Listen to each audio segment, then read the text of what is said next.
Hi guys, நாங்கள் வந்துட்டு today hospital போயிருந்தோம்.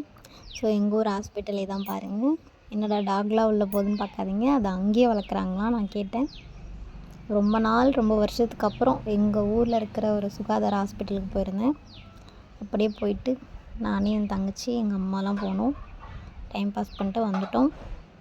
வீட்டுக்கு வந்தோடனே எங்கள் அம்மா ஜூஸ் போட்டு குடித்தாச்சு.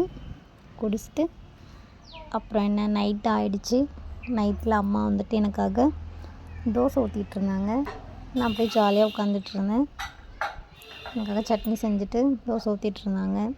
ஹாஸ்பிட்டல் போனோடனே திட்டினாங்க. என்ன ப்ளட்டே இல்லை உடம்புல, ஏன் இப்படி இருக்கீங்க, நல்லா சாப்பிட்றதுக்கு ஃபுட்டெல்லாம் கொடுங்க அப்படின்னு சொல்லிட்டு எங்கள் அம்மாவை தான் திட்டினாங்க.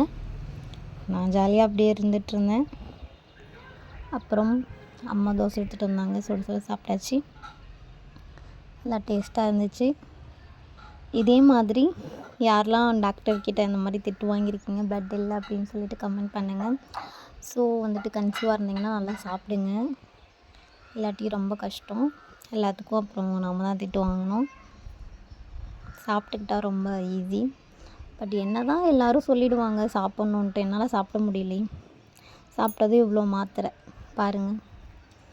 ஸோ மாத்திரையை பார்த்தாவே மயக்கம் வருது. என்ன பண்ணுறது? யாருக்கெல்லாம் மாத்திரை சாப்பிட பிடிக்காதோ கமெண்ட் பண்ணுங்கள். ஏன்னா எனக்கு சுத்தமாக பிடிக்காது. ஓகே, டாட்டா பாய். வேறு வீடியோவில் பார்க்கலாம்.